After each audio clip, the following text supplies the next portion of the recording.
고린도전서 11장 11절 이하에 보면은요. 주 안에는 남자 없이 여자만 있지 않고 여자 없이 남자만 있지 아니하니라. 여자가 남자에게서 난 것 같이 남자도 여자로 말미암았느니라. 모든 것이 하나님에게서 났느니라.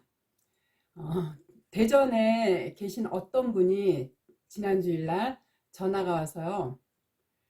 목사님은 어느 교냐고 물으시더라고요. 그래서 저는 제가 소속되어 있는 거는 장로회지만 그러면서 제가 아니 하나님은 한 분이신데 교가 뭐가 중요합니까?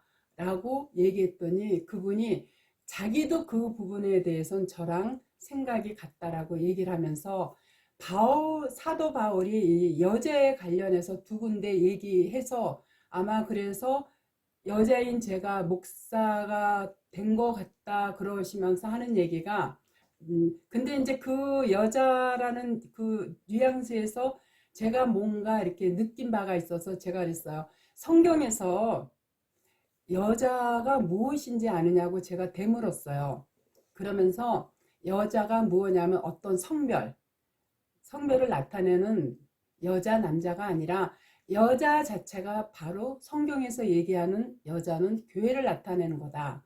그랬더니 어떻게 왜 여자가 다 교회냐고 얘기를 하길래 아니 예수 그리스도가 우리의 신랑이 되셔야 되고 교회인 신부는 예수 그리스도와 하나로 됐을 때 한 몸이 됐을 때 거기가 바로 천국이다. 그분 하시는 얘기가 신랑이 예수고 여자가 신부인 거는 그거는 맞지만 그렇다고 무조건 여자를 다 교회라고 해석하면 안 된다고 얘기했어요. 그래서 제가 여자인 교회가 무슨 짓을 했는지를 아느냐.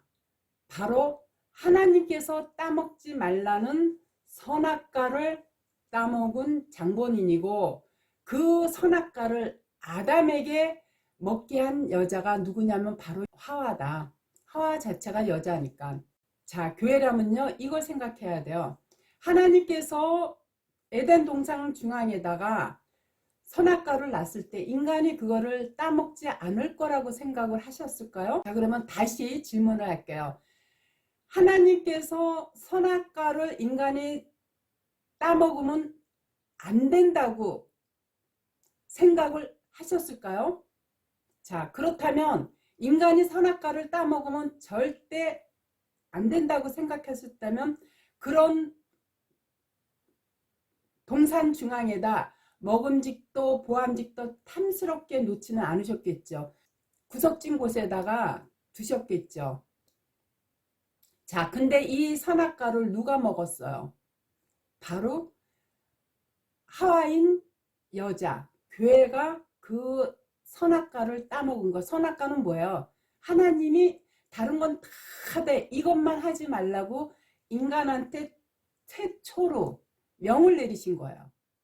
근데 인간이 그 명을 어기지 않았을 때는 우리를 하나님의 형상으로 지었기 때문에 우리는 하나님과 동등한 자였었어요. 그때는 아담이 선악과를 따먹기 이전에는 우리 인간은요 하나님과 동등한 그런 상태. 왜? 하나님 형상대로 지어진 게 우리예요. 근데 이걸 잘 생각해야 돼요. 자, 아담은 어떤 사람이냐면 하나님께서 직접 생기를 불어넣어 줬어요. 그래서 생명된 자가 된 거예요. 생명된 자라는 건 뭐냐면 영이 살아있기 때문에 하나님과 동등한, 그야말로 하나님과 에덴 동산에서 같이 거닐면서 함께 영원히 살 수 있는 그런 자예요. 근데 이 아담이 누구로 인해서 범죄를 했어요? 바로 이는 내 뼈 중에 뼈요 살 중에 살이라고 신앙 고백을 한 그야말로 사랑스러운 그 부인 하하 때문에 하나님의 명을 어기게 됐어요. 자, 여기서 다시 한번 또 얘기할게요. 성경에서 얘기하는 이 뱀은요 어떤 파충류를 얘기하는 게 아니라 뱀 자체가 뭐냐면 바로 사단이에요. 이 사단은요 굉장히 지혜롭고 똑똑하기 때문에요 벌써 딱 보면 판단을 해요. 아담은 절대 자기 능력으로 꼬실 수 없다는 거 알아요. 왜? 하나님이거든. 생명된 자거든요. 하나님의 생기를 직접 받은 자라 절대 아담은 사탄이 아무리 꼬셔도 거기에 넘어가지 않아. 왜? 하나님께서 다 누리되 이것만 먹지 말라는 엄중한 명을 받았기 때문에 먹을 생각조차도 안 해요. 근데 하하는 어떻게 됐느냐? 아담한테 그 얘기를 들은 거예요. 하나님이 저거 선악과 저거는 먹지 말라 그러니까 저거는 우리가 먹지 말자는 말만 들었어요. 그러니까 사단이 누구를 꼬시냐? 아담은 알 꼬실 생각은 안 하고 하와를 꼬신 거예요. 야, 하나님이 뭐라 그러시냐? 그랬더니 하하가 뭐라 그래요? 하나님은 그 선악과를 먹으면 정령 죽는다고 했는데 하하는 뭐라 그래요? 죽을까 하너라. 끝만 살짝 바꿔서 얘기를 한 거예요. 그때 그 틈새를 이용해가지고 사단이 뭐라 그래요? 노, 아니다. 죽는 게 아니라 네 눈이 밝아져서 하나님과 같이 된다라고 하니까 하하가 그때 무슨 생각이 들었겠어요? 정말 탐스럽기도 하고 먹음직스러워 보이는 그 열매가 얼마나 먹고 싶었겠어요. 그러니까 그걸 먹은 거예요. 먹고 나니까 뭔가 불편해.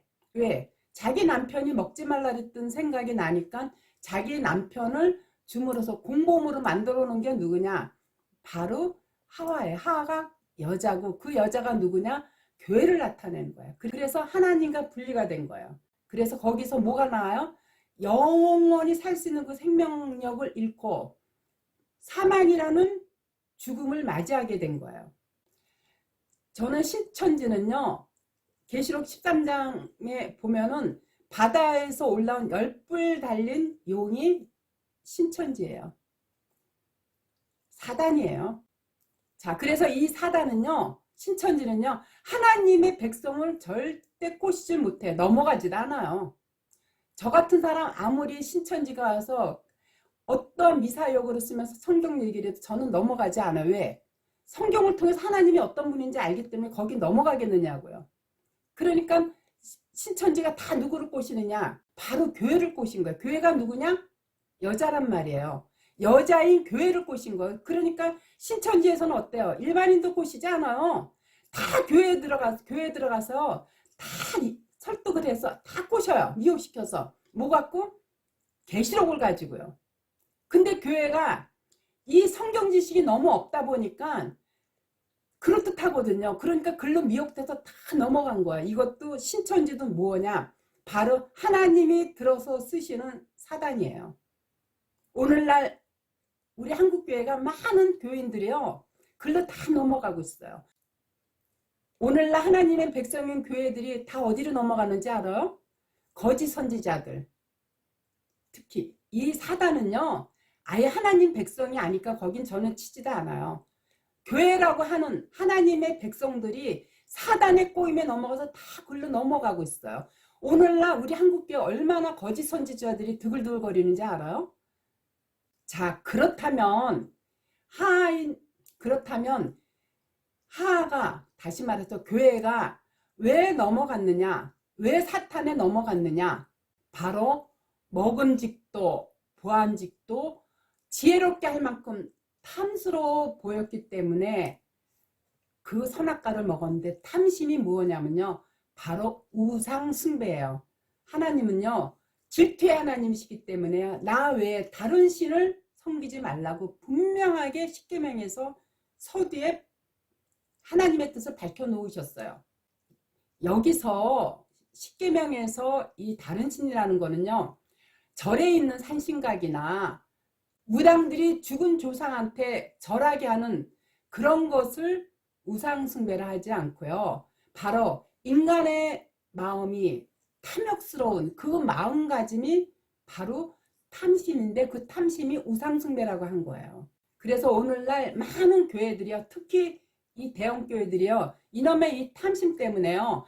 하나님을 전부 다 무당으로 만들고 있어요. 제가 매번 강조하는 거지만 가장 대표적인 예가 순복음교회 조용기 목사라든가 만민교회 이재록이라든가 사랑제일교회 정강훈이라든가 이런 사람들 전부 다 이 탐심 때문에 하나님을 무당을 만들고 있어요. 오늘날 대형교회들이 왜 커졌느냐? 바로 11조 때문이에요. 11조 자체가 바로 십자가예요. 구약이 맨 마지막 장 말라기 3장 10절에 예를 들면서 목사들이요. 하나님의 것인 11조를 떼어 먹으면 저주를 받는다고 잔뜩 겁을 주는 그 자체가 바로 뭐냐면 탐심이에요.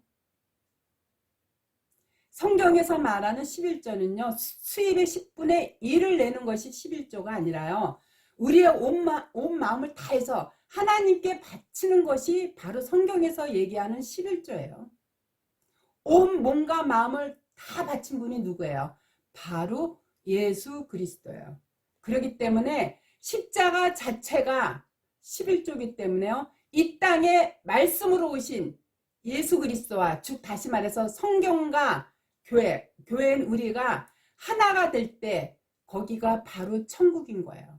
그리고 성경 말씀과 하나가 되는 것이 바로 하나님과의 동행이고 그게 예배고 그게 바로 11조고요. 영생인 천국의 삶을 사는 거예요. 교회들이요. 이런 성경을 정확하게 깨닫지 못하면은요. 평생을 교회에 다니면서요. 다시 말해서 물질과 11조 또 시간과 노력과 봉사를요. 죽도록 해도요. 결국에는 지옥 간다는 사실을요. 이거 분명히 알아야 돼. 굉장히 무서운 말이에요. 제가 교회가 바로 성경에서 얘기하는 여자라고 얘기했더니요. 대전에 산다는 그분이 그렇다면 에클레시아는 무엇냐고 저한테 묻길래 에클레시아가 무엇이에요? 창세전에 하나님의 백성으로 약정된 모든 교회를 뜻하는 거거든요. 그 교회가 바로 누구냐면 여자인 거예요. 그랬더니 그분이 하는 얘기가 에클레시아는 모든 백성인데 어떻게 거기서 여자라고만 하느냐고 왜 또 금방 또 거짓말 하느냐고 이러고 얘기를 하길래 그래서 교회 자체가 계시록에도 계시록 18장 2절에도 많은 무리에 앉아있는 여자 음녀 자체거든요. 그 많은 무리에 앉아있는 게 바로 대형교회예요. 많은 무리에 앉아있는 여자가 바로 대형교회인데 지금으로 얘기하면 저기 그 통일교회 한학자 있죠. 문선명의 와이프 그 한학자가 그 계시록 18장 2절에 있는 무리에 앉아있는 많은 무리에 앉아있는 그 음녀가 바로 한학자를 뜻하는 거예요. 그랬더니 저더러 하는 얘기가 나더러 악령이 씨였대요. 그래서 제가 악령이 있고 없는 거는 하나님이 판단하는 거니까 그런 거 걱정하지 마시고 성경을 온전히 깨달으라 그랬어요. 성경의 진리가 무엇인지 온전히 깨닫고 그리고 믿음 생활하라고 제가 얘기를 해서 너무 답답해가지고 정확하게 에클레시아는요. 에베소 1장 22절 이하에도 나타나고 히브리서 2장 12절에도 나타났지만 에클레시아는요. 문자적으로는요. 밖으로 불러 모으다 라는 뜻으로요. 제약된 세상에서 불러 모아진 하나님의 백성들 구별된 자들의 모임 곧 예수 그리스도를 구주로 고백하는 성도들의 모임이 바로 에클레시아예요. 그 자체가 교회라고요. 물론 그 여자 남자를 가리지 않고요. 남자도 성경에서는 여자예요. 남자도 성경에서 얘기하는 여자라고. 왜? 예수님만이 우리의 신랑이거든요. 그 신랑을 우리가 맞이할 때 우리가 진정한 우리가 천국의 삶을 맛보는 거죠. 다른 걸로는 절대 우리가 천국을 갈 수가 없어요. 저는 지금 안타까운 게 뭐냐면요. 열심히 교회에다가 그 11조 갖다 바치고 주일날 바쁜데도 열심히 빠지지 않고 다니고 새벽기도 열심히 다니고 금요철야 열심히 다니고 봉사를 했더니 봉사하고 선교를 했더니 선교하는 이 우리 한국교회 많은 그 진짜 어마어마하게 천만 인구 이상이 되는 그 많은 교인들이요. 그 교회 목사들한테 속아서 잘못 믿고 있다라는 거예요. 물론 그 중에는 정말 하나님이 보호하고 살피시고 그러한데 미혹되지 않게 딸을 이렇게 관리하시고 보호하는 하나님의 백성들도 많지만요. 그렇지 않은 많은 수들이 그런데 목사들 말에 속아서 엉뚱한 종교행위하는 그런 오늘날 한국교회를 보면요. 제가 늘 안타까운 마음이에요. 우리의 스승과 지도자는요. 오직 예수 그리스도 한 분이고요. 그분이 이 땅에 말씀으로 오셔서 창세기부터 계시록까지는 전부 예수 그리스도에 대한 관한 얘기이기 때문에요. 그 말씀을 통하지 않고는요. 우리가 절대 천국의 문으로 들어가지 못해요. 그래서 다른 목사들 말에 속지 말고요. 제 말에도 속으면 안 돼요. 속지 말고요. 말씀 안에서 진정으로 깨달을 때 그게 바로 회개예요. 그래서 말씀 안으로 돌아오셔서 그 항상 말씀과 동행하는 여러분이 되시기를요. 제가 간절히 기도하고 부탁드리는 바예요.